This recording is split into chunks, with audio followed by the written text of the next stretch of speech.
Pag nakita ko maganda, tapos yung mga nagtitinda, gusto kong bumili. Para ako naaakit.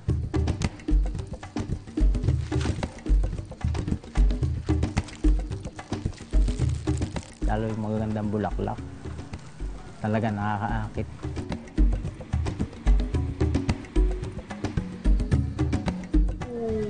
Orchids, pag nasa gubat, saan mo kadalasan nakikita? Mas ano sa puno talaga, yung malalaking puno.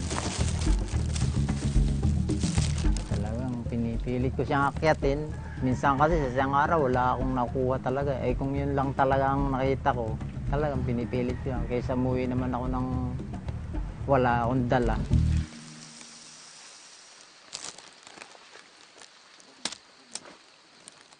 Sobrang natatakot. Talagang takot na takot. Siyempre, isang pagkakamali ko dun talaga, lalo pag matataas. Naranasan ko na nga medyo mababa lang pero talagang nahilo ako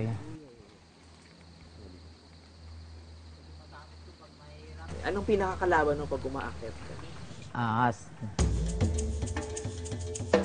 Yung kulay green na ahas. Lagi yan nasa puno Minsan, hahawak akong gano'n sa sanga. May ahas pala Muntik akong malaglag. Nagugulat ako Minsan na ako nahabol ng ahas Talagang galit na galit. Siguro nagulat Habol. Habol ka pababa. Takbo ako pababa. Ang bilis din niya. Pagod na ako siguro naano din yung tumawid ako doon sa Hindi na siya nakasunod. Nakatawid ako ng ilog. Siyempre, isip ko nung kabang-kaba ako. Sabi ko, bahala na Sabi ko, iniingatan naman ako ni Lord. Sabi ko, basta may safety belt lang ako.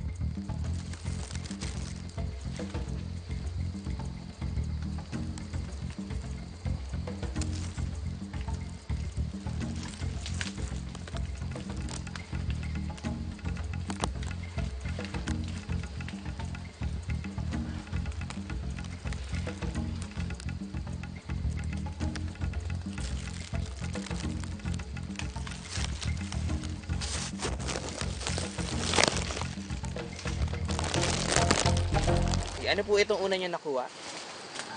Area. Yung isa? Bulbophyllum santusii. Dendrocaelum tong isa. Paano mo nalalaman na orchid wala namang bulaklak? Siguro sa tagal ng yun talaga trabaho ko talagang pag nakita ko yung dahon niya at saka yung klase ay orchids ito. Saka pag sa ugat kilala naman siya Saka yung dahon talaga. Saka tulad ko mabilis nang makilala.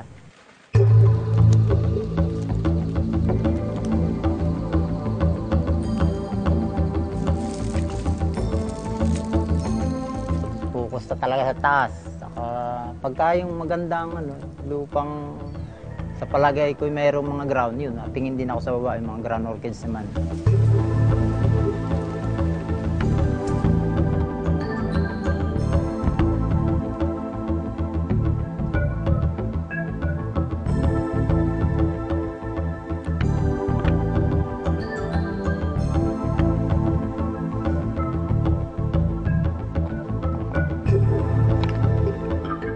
Ako dun sa tatay ko. Dati siya kasing hunter din ng orchids. Kaya natuto rin ako manguha ng mga orchids. 8 years old siguro, sumasama na 7, ganun. Sumasama na ako sa paggahan. Parang nahiligan ko din yung ganda ng mga niya, bulaklak pag nakakita ko nun.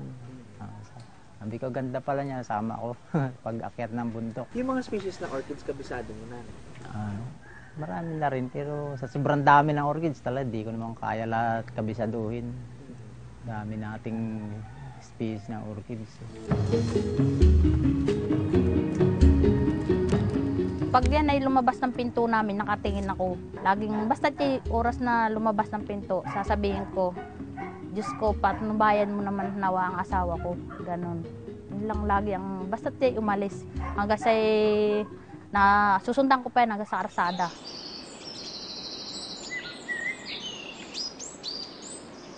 Talagang naranasan ko sobrang hirap, sobrang delikado. Wala naman ako ibang trabahong mapapasukan. Hindi naman ako nakapag-aral talaga. Talagang sa bundok ng aking Kung hindi ka mag-orchid hunting, ano mangyayari? Wala, magugutom. Wala naman nga ako ibang trabaho nga.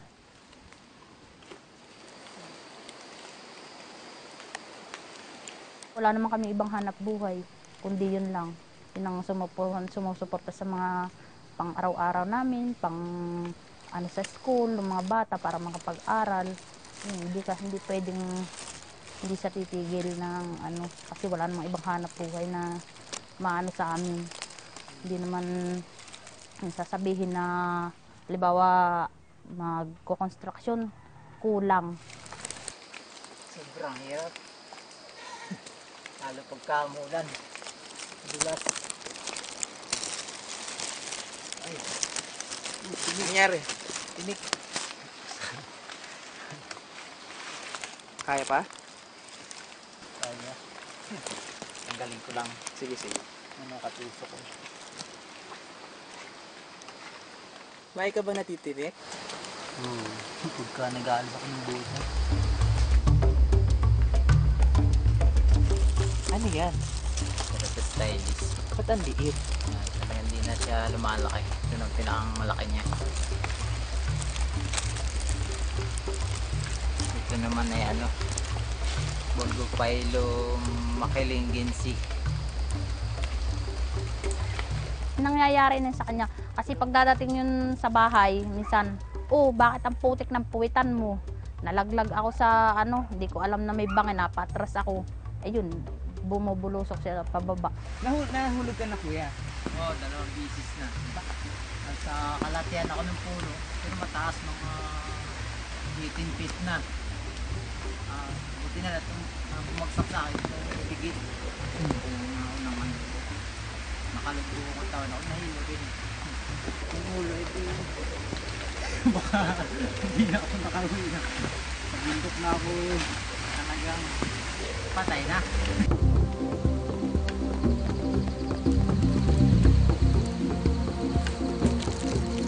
May gusto ka mahanap ng species. Ano yun? Yung Dendrobium stricticarum. Ay, bihira pa rin yun. Yung dendro na yun, bihira pa rin. Kaya yun ang gusto ko makuha. Yun talagang gusto ko makita, yung mahirap hanapin. Yung magagandang yung hindi masyadong common. Yun ang gusto ko lagi nakukuha. Dahil? May bihira pa yun. Maraming may gusto na at bihira pang makita. Bakit mas gusto mo ang red? Medyo mabilis siyang ibenta pag rare. Ay, bumibili naman.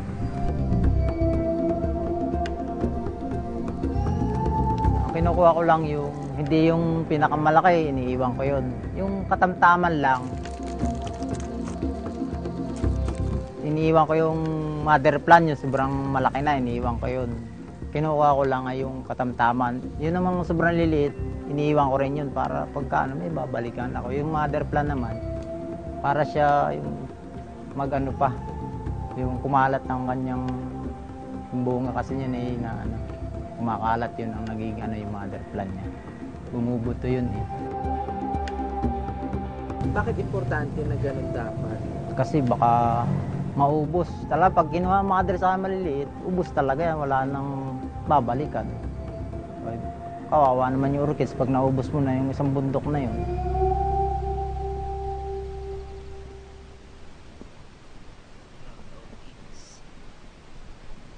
Ano nakuha mo, kuya? Dendrobium stricticarum saka itong brown orchids. Ano yung butak sa bakya? Saan mo nakuha? Sa lupa ito. Ito naman sa puno, kahoy. Talagang bihira yun matagpuan. Kahit minsan isang bundok na naikot ko, wala pa ako nakakita nun. Masaya na rin ako nun. Kahit isa, di bali, okay na to. Basta nakakuha ako. Yung dalawang yan, rare ba yan? Ito, mahirap na hanapin. Kunti na natatagpuan ito eh. Ito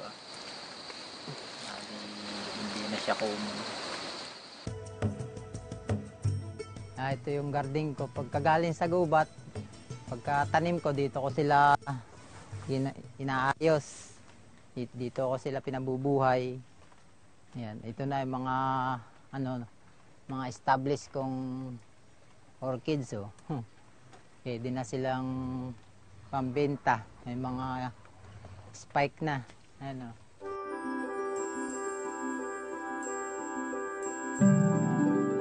Pag nagbebenta ka ng orchids, magkano? Depende sa sa klase. May 25 isang piraso. May 35. Pangit naman ng halaman nyo. Sabi sa akin. Okay na yan, bigay mo na sa akin. Diyan mo lang naman kinukuha yan sa tabi-tabi. Hindi ko lang masabi na tabi-tabi. Nakakit ko yan kung ako'y mahulog. Mas pa ang puhunan ko, buhay ang puhunan ko eh. Sapat din naman yung aking 1,008 ako, 1 linggo. Kaya lang pag minsan,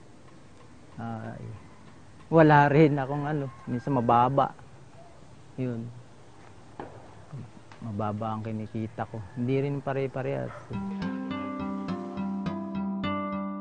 Nakapundar din naman ako ng maliit na bahay. Yero din naman yung bubong kasi ang bahay dati namin ay plastic eh. Ngayon naman may kaunti ng pupundar.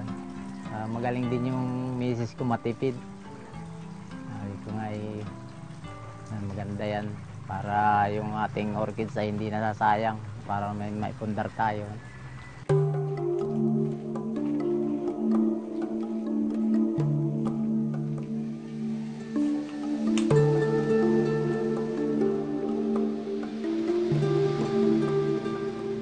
Gano'ng karaming kolektor ang kumukontak sa iyo? Minsan isang linggo may dalawa. Yung kolektor. Hanap mo ako nito. Ay, pag mahirap naman, di ko naman makuha. Itatao, nakakuha ka na ba? Ay, wala pa po, sir. Wala pa. Mahirap kasi hanapin yun eh. Pero pinipilit ko makita. Ay, sabi ko nga, sana makakuha. Minsan nga, isang linggo, wala akong makita ng mga rare na yan. Mahirap hanapin.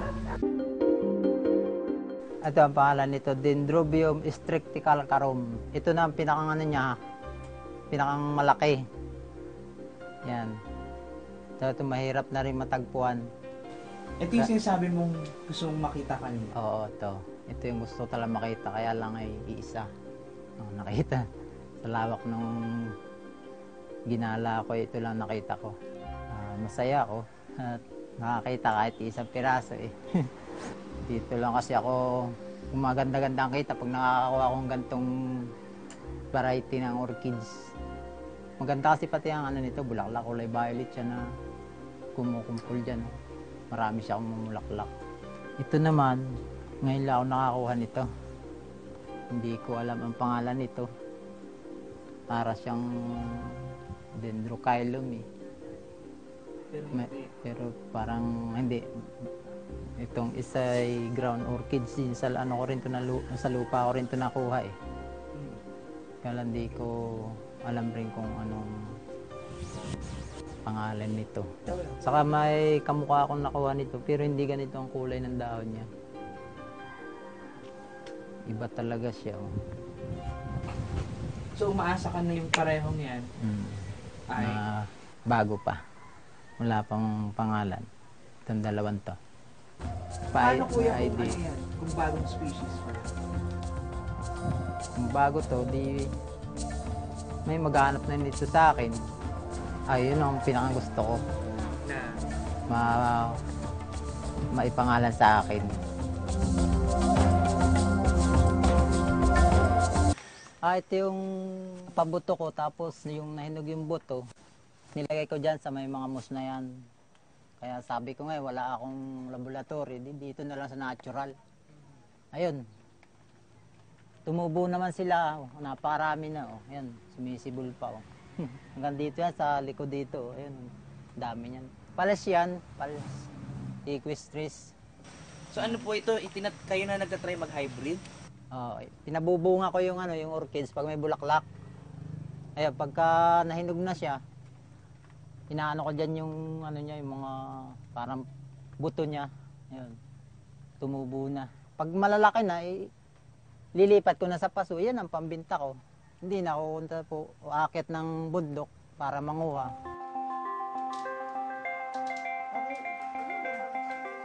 Laboratory talagang gusto ko. Pangarap ko yan. Para pag ako nakakuha ng mga native na, no, parami ko na. Hindi na ako mag-hunter. Wala pa akong financial sa pagpapagawa lang nung greenhouse nung saka marami yung kailangan. Wala pa akong pambili ng mga ganun. Hindi pa kaya.